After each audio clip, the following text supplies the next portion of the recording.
interesante para estos tiempos saber para qué el Señor ha llegado en mi vida, qué es lo que tengo que hacer, qué Dios demanda de mí. Como cristiano, como persona, necesitamos saber si Jesús viene, qué demanda de mí. Ese es el tema.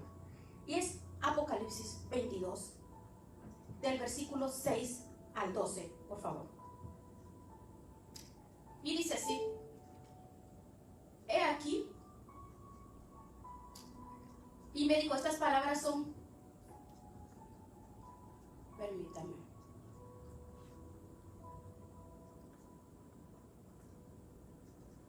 y me dijo, estas palabras son fieles y verdaderas.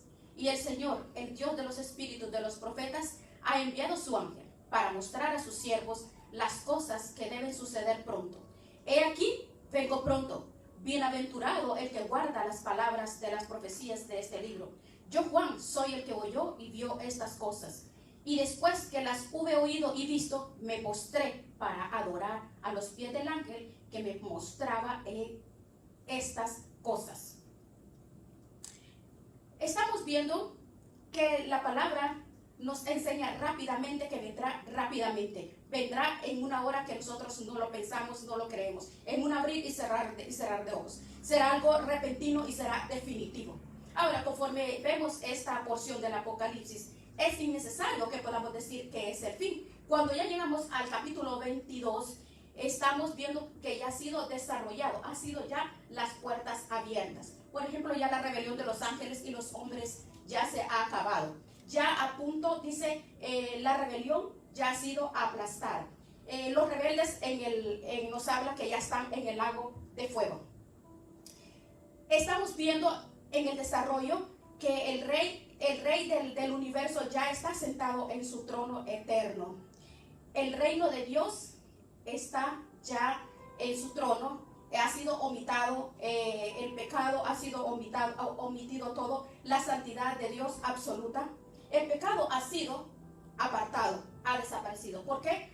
Porque fuera de la permanencia de la eternidad, lo único que permanece ahorita es en el capítulo 22. En este capítulo vemos y encontramos la vida infinita y eterna. Vemos que no puede interferir la muerte en la vida eterna, porque nos habla del libro de la vida. Nos habla que en este capítulo los cielos y la tierra ya han sido recreados. La luz resplandeciente, Jerusalén ya está establecido en la belleza, la santidad, el poder, la adoración, la alabanza a Dios, el Cordero, el servicio y la semejanza a Cristo. Todo ha sido ya establecido. En el capítulo 2 y 3 dice que la iglesia, con todos sus problemas, con todas sus virtudes, vemos que nos demuestra las virtudes, las excelencias, nos muestra del arrebatamiento, del rapto. Nos habla que después del arrebatamiento, en el capítulo 6, nos muestra en el capítulo 6 de la tribulación. El capítulo 6 comienza en el capítulo 7, que cuando se rompen los sellos, que las trompetas fueron tocadas, y también las copas de la ira derramadas. Los juicios horribles y terribles. Vemos todos estos eventos, lo ven y nos muestran en todo el capítulo, paulatinamente en todo el libro, ¿verdad? Haciendo un recorrido rápido, porque vemos todas las obras y toda la actividad de todo el libro del Apocalipsis. Nos muestra hasta dónde fue el caos del pozo, cómo se desató toda la rebelión, cómo fue sacudido el cielo y la tierra antigua. Y aquí se está viendo como un cielo nuevo y una tierra nueva. Entonces nos muestra la redención terminada y la paz que Jesús trae. Bueno, usted puede pensar, pero entonces aquí concluye todo. No, veamos en el versículo 22, capítulo 6. Pero, ¿qué es ahora? El énfasis primordial, que todo lo que vemos aquí va a suceder. Más vale que hagamos algo, porque todo lo que dice en el libro de Apocalipsis, la tribulación vendrá, los hombres morirán, los hombres que están vivos gritarán queriendo morirse, pidiendo morirse. ¿Por qué? Porque todo va a suceder. Entonces, ¿qué? Juan responde, miren, veamos en el versículo 6. Y Juan dice, las características de este versículo 6 vienen en una sucesión donde cuando tú lo lees, tú puedes comprender que es un tema que una persona que lo lee así se sorprende al leerlo. ¿Por qué? Porque tiene que ver con la respuesta de los hombres ante la venida del Señor. Cuando lo leemos, podemos ver que dice, el Señor de los Espíritus, dice, ha sido enviado a sus siervos, porque dice, vengo pronto, vengo pronto. Hay una afirmación que nos deja sin suspiro a nosotros, porque dice en el versículo 12 también, yo vengo pronto, ciertamente vengo en breve, vengo pronto. El genio, imagínense, el Espíritu Santo ha hecho estas afirmaciones que sean rápidas, concretas, definidas, para que tener la verdadera claridad de, como nos dice, por ejemplo, mire, el versículo 20, es un suspiro. Juan estaba en un suspiro, porque le dice, oh sí, Señor, ven. ¿Por qué? Es urgente que tú y yo conozcamos y nos encarguemos de las cosas importantes y que podamos nosotros veamos detalladamente las respuestas de lo que Dios quiere de mi vida. ¿Qué demanda de mí? Si su regreso está cercano, ¿qué demanda de mí? ¿Tú crees que Jesús está cerca? ¿Puedes esa pregunta hacértela? Se la hacen y no se la creen. Pero usted lo ve, el mundo está clamando por paz. Las señales, las profecías, la apostasía y todas las señales del fin, estas son señales, la impiedad, las religiones falsas, la adoración al diablo, la apostasía. Entonces, ¿qué es lo que demanda todo esto? ¿Cuál es la demanda? La demanda nos demanda la obediencia, adoración, proclamación y servicio. En primer lugar, veamos versículos 6 y 7, por favor. Y me dijo, estas palabras son fieles y verdaderos. El Señor, el Dios de los espíritus de los profetas, ha enviado su ángel para mostrar a sus siervos las cosas que deben suceder pronto. Pronto. Son cosas verdaderas. He aquí, vengo pronto. Bienaventurado el que guarda las palabras de estas profecías. Él dice, esto va a pasar.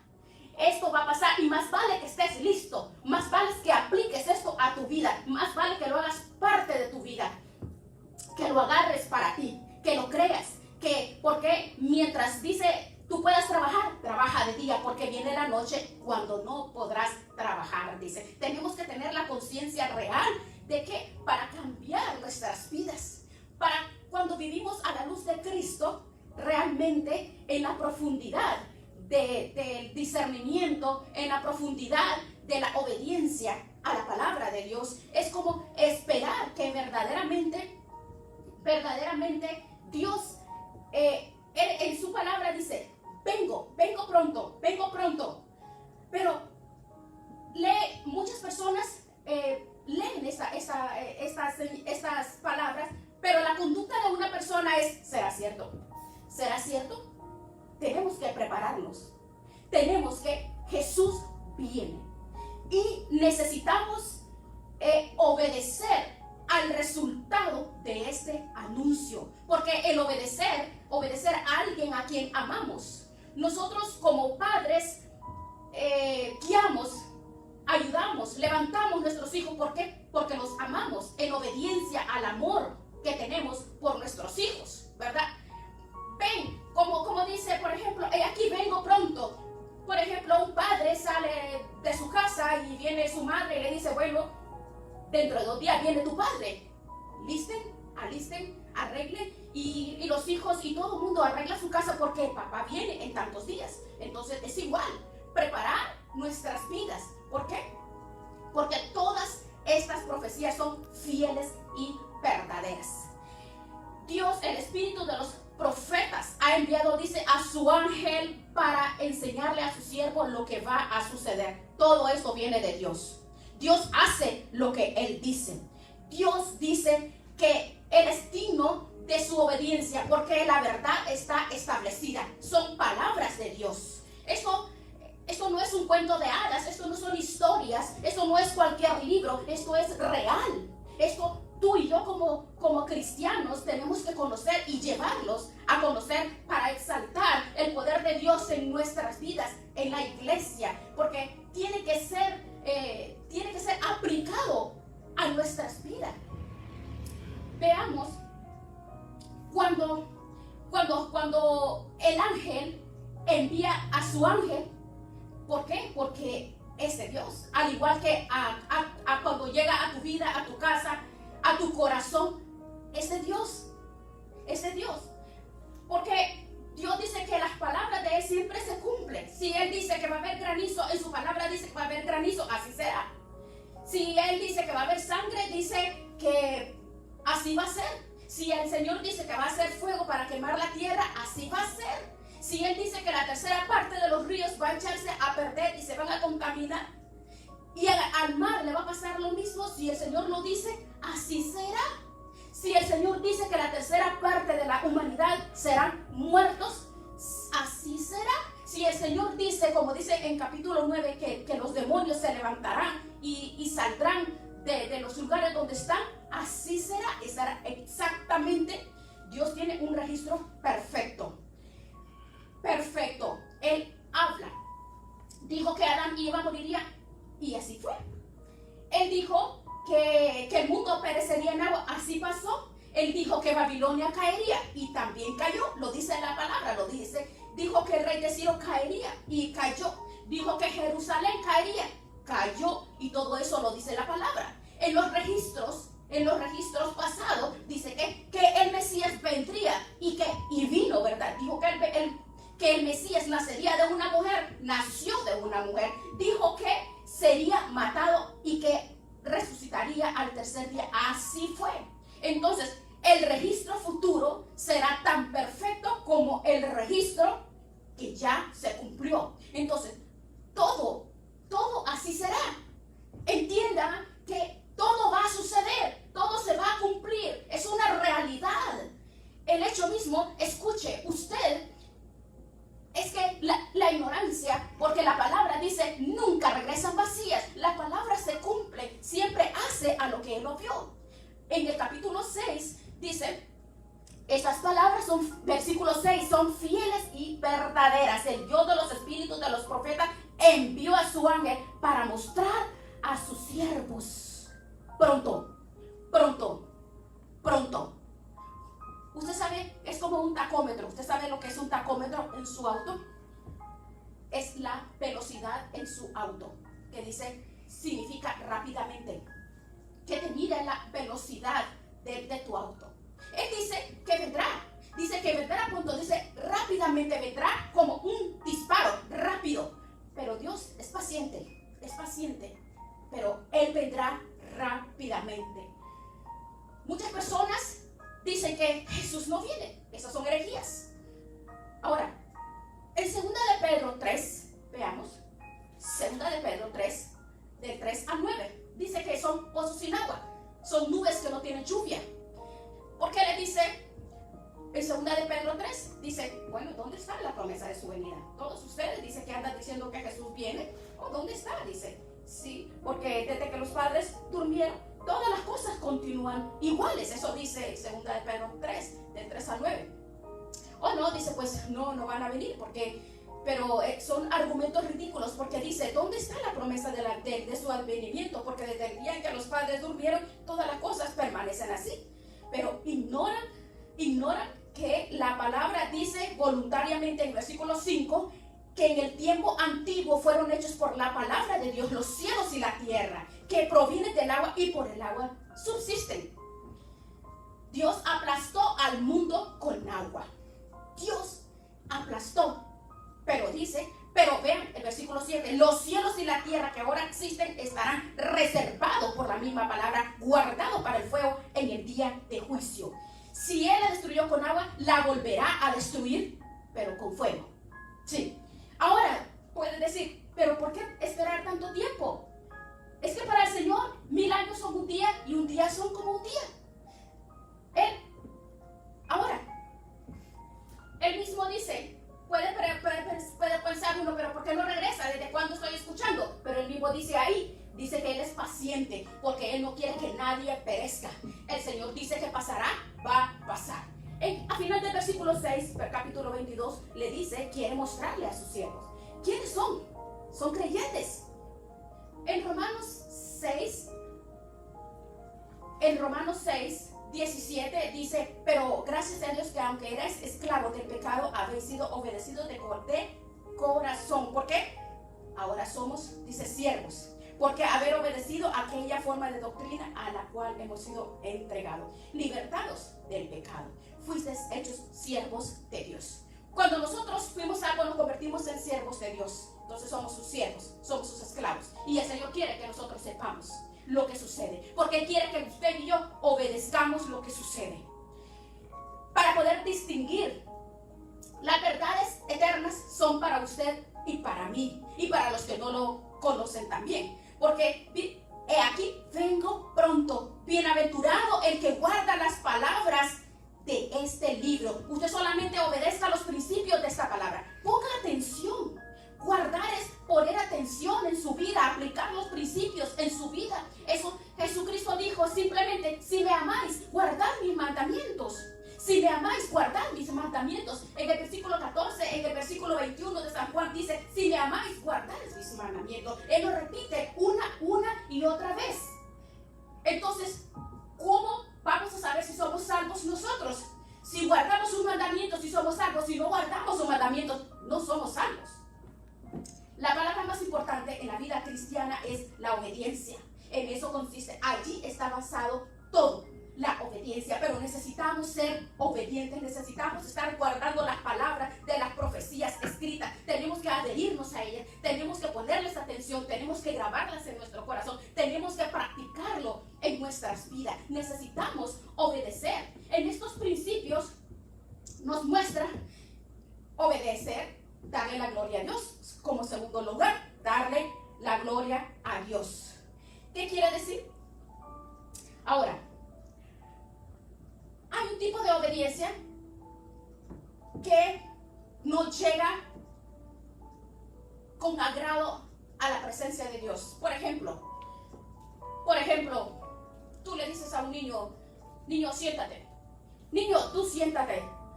Y el niño quizás está rebelde y no quiere acceder. Pero le dice, bueno, el padre, siéntate o ya voy donde ti. Pero aquel niño puede venir y se sienta y le dice, bueno, estoy sentado, pero en mi corazón estoy de pie. Entonces, la obediencia, eso se llama legalismo. Porque la persona que está escuchando y hace las cosas solo porque tiene que hacerlas, entonces ya eso es legalismo. Porque hay dos extremos en el caminar del ser humano, en el caminar del cristianismo. La obediencia voluntaria, la obediencia, ¿por qué? Por amor, y la obediencia por imposición o por apariencias o por doctrinas humanas o doctrinas de hombres. Pero cuando comprendemos que la obediencia radica, que es donde se cumple, ahí es donde se cumple la ley. Entonces, la diferencia, Romanos 13:8, veamos. Romanos 13:8 dice, no debáis nada a nadie, sino dice, el amaros los unos a los otros, porque el que ama al prójimo ha cumplido la ley. Si yo amo a alguien, me someto a mí mismo, por amor a esa persona, ¿verdad? Pero la obediencia es comprometerse a obedecer, no porque sea por una imposición, no por ley. Porque si yo amo a alguien, voluntariamente yo me someto a mí mismo, porque lo hago por amor. Por amor, no es porque yo tenga colgado, debo amar, debo de respetar, no es algo que yo lo tengo colgado en una pared, es en mi corazón, es mi estilo de vida, es mi manera de hacer las cosas, es mi manera de poder florecer el fruto de Dios en mi corazón, porque ese es el espíritu de la obediencia, es el fruto, no es la imposición. Entonces, es aquello que me permite a mí obedecer. ¿Por qué? Porque ha nacido ese fruto, y es el fruto. Entonces, no es tan difícil poder comprender. Si Jesús viene, ¿qué demanda de mí? El número uno es la obediencia. El amor en mi corazón demanda el amor a Dios. Dice, Proverbios 1:7, el principio de la sabiduría es el temor a Dios. No son reglas que yo debo de tener en la pared escritas para obedecerlas. Es algo que nace de lo más profundo de mi corazón. Porque el principio de la sabiduría es el amor a Dios. El legalismo es hacerlo. Porque el legalismo es, tengo que hacerlo porque ¿qué van a decir los demás? ¿Qué van a decir los hermanos? ¿Qué van a decir los ancianos? ¿O qué van a decir los demás? No. El sistema de legalismo, tenemos que eliminar el sistema de legalismo. ¿Por qué? Porque el que dice en Romanos 13:8, dice que el que ama al prójimo ha cumplido la ley.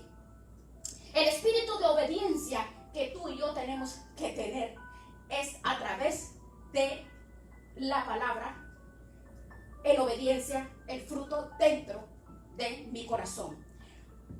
Porque, mire, muchas personas pueden pensar que el Apocalipsis, este libro, es un libro de entretenimientos, es un libro, voy a ver cuántas cosas espantosas se ven ahí, porque a muchas personas les da pavor leerlo, porque literalmente quieren comprender la escritura, pero no es literal. Pero todas estas cosas van a ser disueltas, porque todas estas cosas se van a realizar, se van a cumplir, porque cuando nos muestra y nos enseña que la venida del Señor es de acuerdo a todos los acontecimientos que ya están, que ya se cumplieron y que se están cumpliendo, y muy pronto, como dice, Jesús viene. Obediencia inmediata. Ok, Jesús viene. En segundo lugar es la adoración. La adoración. Porque Juan, veamos ahora, dice Juan en el versículo 8, capítulo 22. Yo, Juan, el que oyó y vio estas cosas y después que las hube oído y visto, dice, me postré. Si recuerda cuando estaba buscando, cuando estaba buscando y le decía qué iba a hacer, cuando Pedro estaba siguiendo a Jesús, que Jesús estaba buscándolo, entonces Jesús le dijo, ¿qué tú vas a hacer crucificado? Bueno, y cuando él se voltea y le dice, en Juan 21 le dice, es el al que Jesús amaba, el que se reclinaba sobre su pecho. Ese es Juan. Juan pudo haber dicho, aquel a quien Jesús ama, el que estaba al lado de él en la cena, ¿se da cuenta? Él adora el hecho de que tuvo una relación con Cristo. Eso es adoración, en lo que está involucrado, lo que está involucrado con Dios. Es algo que nace, es fantástico. Porque lo mismo dice Juan. Juan dice, el que oyó y vio estas cosas, y después dice, después que las hube oído y visto, me postré para adorar a los pies del ángel. Bien, es bien interesante. ¿Qué está haciendo? Si vemos en el capítulo 19, él está abrumado cuando el otro ángel vino y le mostró las bodas del Cordero, en el versículo 19, versículo 10, y dice, caí a sus pies para adorarlo nuevamente. Pero él le dijo, sabes, no lo hagas, yo soy tu consiervo, el que guarda las palabras de este libro, adora a Dios. Entonces, si vemos otra vez en el versículo 22 y vemos otra vez lo mismo, y viene otra vez el ángel y le dice, no lo hagas, yo soy tu consiervo, porque él estaba adorando al ángel, lo estaba adorando al que le envió, Dios le envió a través del ángel a Juan. Entonces es hermoso, pero claro, Juan no quiso ser adorador, no quiso ser un idólatra y adorar a un ángel. Lo que pasa es que a él en ese momento le costó distinguir entre el mensajero y el mensaje que estaba recibiendo. Fue algo hermoso. Alguna vez, porque la adoración, está la obediencia primero, número uno, luego la adoración. Porque si tenemos que adorar a Dios, porque eso Dios lo demanda. Si Él viene, demanda de mí obediencia, y el número dos, adoración. Si recuerdan, por ejemplo, Pablo, en cierto modo él estaba predicando y pensaban que eran dioses. ¿Por qué? Porque las personas a veces equivocan la adoración. Como muchos adoran las personas, adoran las familias, adoran los objetos, adoran de donde ellos pueden recibir un bien, entonces se convierten en idólatras. Entonces, la idolatría no son muñequitos, sino cierta forma de adorar de donde la persona le atrae y es atada. Entonces esa es la adoración, pero Dios dice la adoración es para Él. Entonces si Jesús viene, entonces demanda de mí. Por ejemplo, en el Salmo 26 en el Salmo 26 hay un retrato hermoso de la adoración. El salmista David, gran adorador. En primer lugar, veamos en Salmo 26 hay 4 características hermosísimas. Usted ve la confianza. La confianza es la clave de todo. Si usted no confía realmente en Dios, su adoración es una falsa. Porque si tú estás orando y estás diciéndole, Señor, yo te amo, te adoro, confío, pero al salir después no sabe y no entiende de dónde y cuándo va a ser, y cuándo, Señor, pero si es que no se sana, no se levanta, y quién me provee, de dónde salgo. Y se está muriendo de nervios y se está muriendo por las situaciones y los problemas, entonces se pierde. ¿Qué es lo que se pierde? La confianza. Entonces, adorar es confianza. Es una confianza real. Entonces, la demanda que Dios hace de nosotros, obediencia, adoración. Júzgame, oh Dios, le dice, confianza. Ven mi corazón, he confiado en ti. Es un hombre adorador. Porque la adoración no es los términos, los cantos, las alabanzas que tú saltes, brinques como ranitas en un sartén, en un altar, en un lugar. Eso no es adoración. La adoración es confianza. La adoración, la verdadera adoración comienza ¿con qué? Con la confianza. ¿Por qué? Porque la comparamos con la misericordia de Dios. Porque la misericordia de Dios abarca lo que es la confianza en cuanto a todas las peticiones y todas necesidades que nosotros vivimos y son depositadas en sus manos. Eso es adorar. Porque adorar no es un grupo de personas saltando, brincando, cantando. La adoración a Dios significa tener un vínculo tan sensible y tan intenso, un lazo tan fuerte que tú adoras y amas, confías, esperas totalmente. Porque la misericordia de Dios, la gracia de Dios, porque la gracia de Dios es suficiente. Ahora, un adorador camina en verdad, un adorador camina en santidad, ¿verdad? Un adorador nunca se mete con personas que le proveen fuentes contrarias a la presencia de Dios. Entonces, si David es un verdadero adorador, el versículo de Salmo 26 lo dice. Dice, llegaré a tu altar, vengo a tu altar a adorar. Entonces, tenemos 5 ingredientes de la verdadera adoración. Características maravillosas: confianza, misericordia, caminar en verdad, caminar en santidad, gratitud. Así podemos conocer. Si Él viene, entonces esta es la demanda. Entonces, que la adoración es gratitud. Gratitud constante. Alabanza. ¿Qué es la alabanza? Anunciar las obras maravillosas. Alabanza es alabarlo. No saltar, brincar. No, la adoración y la alabanza está totalmente confundido aún por el mismo pueblo de Dios. La adoración y la alabanza es totalmente diferente. Este Salmo 26 es hermosísimo. Es hermoso. Pero eso es lo que significa. Es interminable. Si Él viene, entonces, ¿qué demanda de mí? La demanda es sencillo.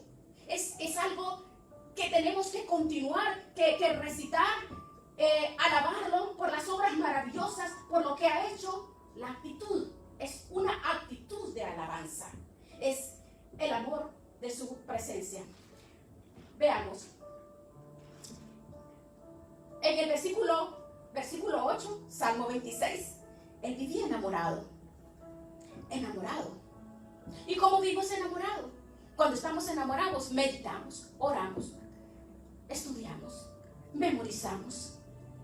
Porque él mismo dice, en mi corazón he guardado tus dichos. En mi corazón. La integridad de este hombre iba a la presencia a adorar y a alabar. ¿Por qué? Porque él se encargaba. ¿Por qué dice? La adoración verdadera es gratitud, alabanza. Y en el versículo 12 dice, en la congregación bendeciré a Jehová.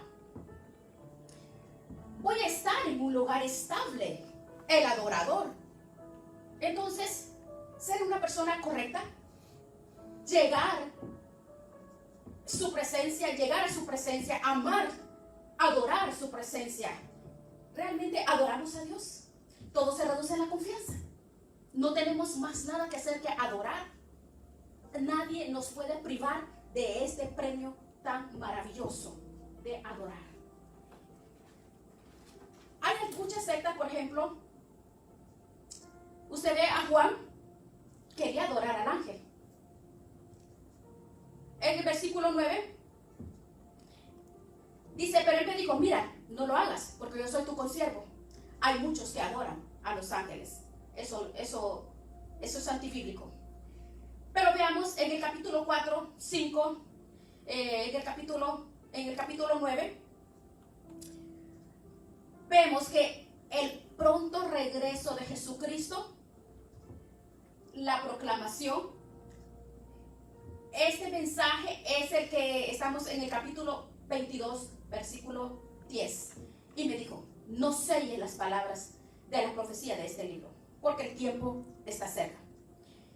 Si usted ve a alguien que está corriendo en un camino desenfrenado, que está a punto de perderse, entonces necesitamos estar ocupados y no debemos de sellar las palabras de este libro, sino predicárselas, proclamárselas, llevárselas, porque hay una advertencia grande. Dice que no podemos cerrar las palabras de esta profecía. ¿Por qué? Porque es algo inminente que tú y yo tenemos que saber con claridad que Jesús viene y no podemos permitir.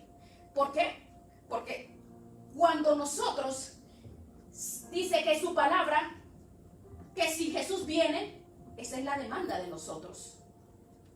¿Por qué cuando usted recuerda que Jesús ascendía a los cielos, entonces los discípulos le decían, Pedro, el apóstol Pablo, así como lo vieron subir, más vale que ustedes proclamen las palabras aprendidas, porque así como lo vieron subir, de igual forma lo van a ver venir. Este libro es un libro sagrado, el cual tú y yo tenemos que abrirlo, tenemos que hablarlo, tenemos que llevarlo a los que no entienden las palabras de juicio, al que no entiende que está desobedeciendo la palabra de Dios. Entonces, en la iglesia siempre tenemos que tener bien en claro nosotros que no debemos de sellar las palabras de la profecía de este libro. Tenemos que vivir a la luz del retorno de Cristo, porque Él viene pronto. Cuando Él regrese, vamos a tener que enfrentarlo y darle cuenta por nuestras obras. El que es injusto, mire cómo dice, y me dijo, no selles las palabras. ¿Por qué? Porque el tiempo está cerca. Veamos el 11. El que es injusto sea injusto todavía. El que es inmundo sea inmundo todavía. Y el que es justo practica la justicia todavía. Y el que es santo, santifíquese todavía. Oh, dice usted, ¿qué es lo que dice esa palabra? Es un versículo bien extraño. Bueno, simplemente dice, el que es injusto y rechaza este mensaje, que sea injusto para siempre. El que es inmundo y rechaza este mensaje, que sea inmundo para siempre.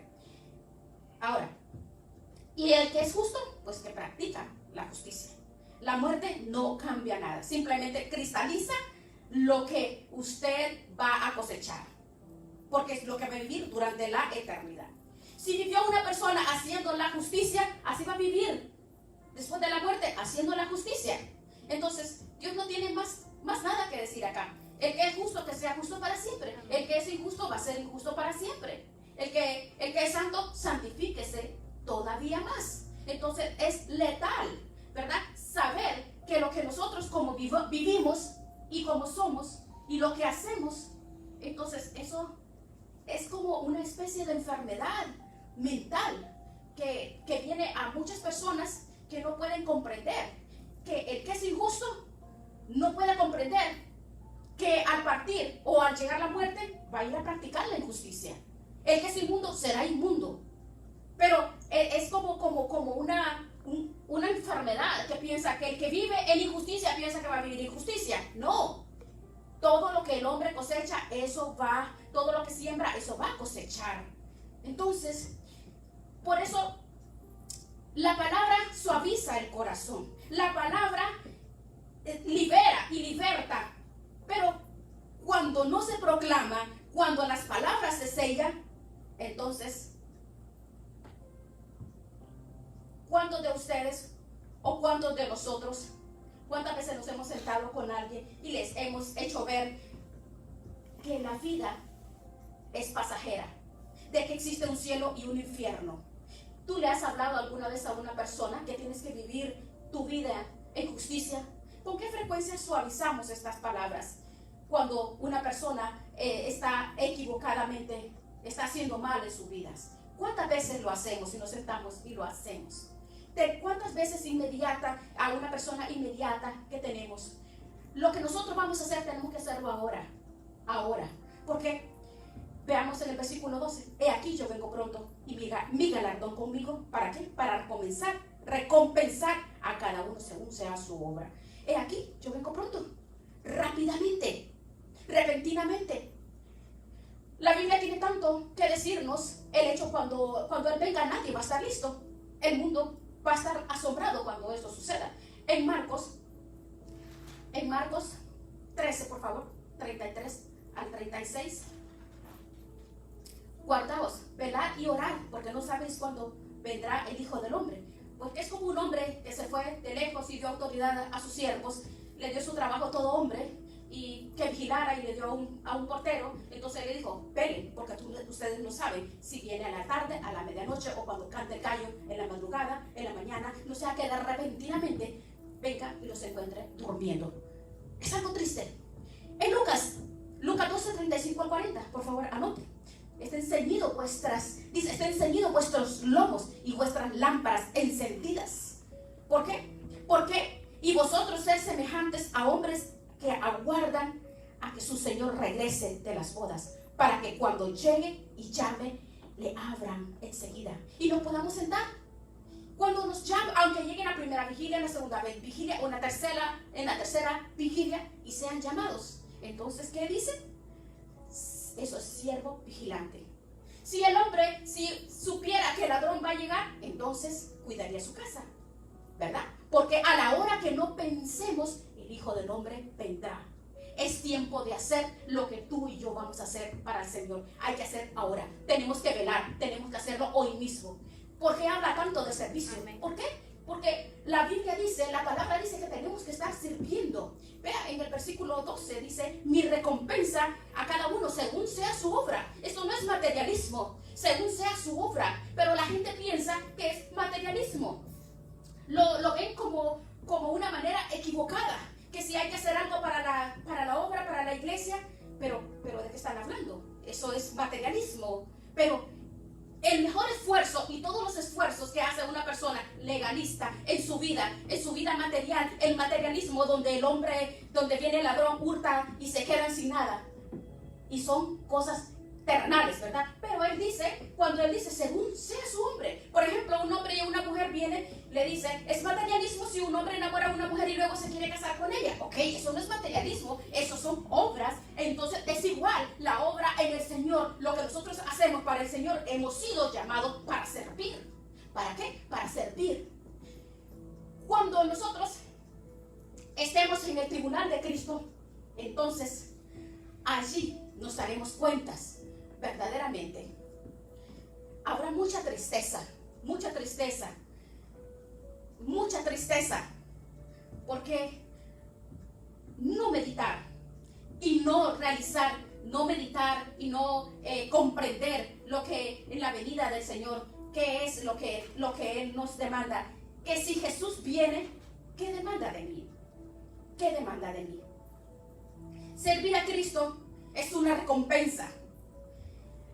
El seguir a Cristo es una recompensa. recompensa tan maravillosa, porque las recompensas naturales, así como hace un deportista, él pelea y lucha, ¿por qué? Por una corona corruptible. Entonces, que es normal, todo lo que nosotros hacemos y trabajamos es por una recompensa. Cuando tú y yo trabajamos para el Señor, recibimos esa recompensa, porque esa recompensa un día la recibiremos, no solamente en mi vida, sino para mis familias, para mis hijos. Hay que trabajar es testificar, trabajar es proclamar, es alabar. La alabanza es proclamar.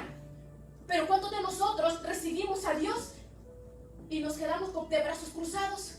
Ni siquiera le llevamos palabras de aguas vivas al corazón de nuestros hijos o de nuestros nietos o la familia o simplemente los vecinos. ¿Cuántos de nosotros? Si la palabra nos dice aquí, que dice para recompensar a cada uno, como dice el versículo 12, aquí yo vengo pronto y mi galardón conmigo para recompensar a cada uno según sea su obra. La obra es el servicio de Dios. Entonces, debemos de decidir el servicio. ¿Y cuál es ese servicio? El servicio, primeramente, es mi vida. Consagrar, como dice primero, la obediencia a Dios, la adoración a Dios, la alabanza a Dios. La alabanza de la que está hablando no es alabanza y adoración de lo que muchos creen, que adorar y alabar es saltar, gritar y bailar. No, adorar es adorar a Dios, es alabar a Dios por sus proezas, por sus maravillas y poder recompensar y poder recibir nosotros es al recibir esos dones y al recibir el fruto, trabajar en su obra. ¿Cuánto lo hacemos? Cuando nosotros meditamos en su palabra, estaremos listos para recibir la recompensa de Jesús. Guardaos, dice Juan, guárdense, para que reciban una recompensa, para recibir la recompensa de parte de Dios. Hoy es el tiempo, hoy es el momento de comenzar, de confiar en Dios. Es el momento, la obediencia. Si no hay obediencia en tu corazón, es el momento que tú lo hagas. Obedecer a su palabra. Obedecer. Llevar nuestra vida a la consagración, a la entrega y a la confianza de que Dios tiene el control de todas las cosas. Porque si Él viene, Él demanda todas estas cosas de nosotros. Y la demanda, como dice en Romanos 13:8, que el que ama al prójimo ha cumplido toda la ley. Si Jesús viene, ¿qué demanda de mí? ¿Estamos preparados? En conclusión,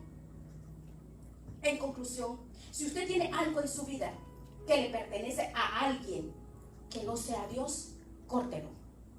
Tenemos Él demanda de mi vida, demanda consagración, obediencia, adoración, proclamación, que es el servicio a Dios.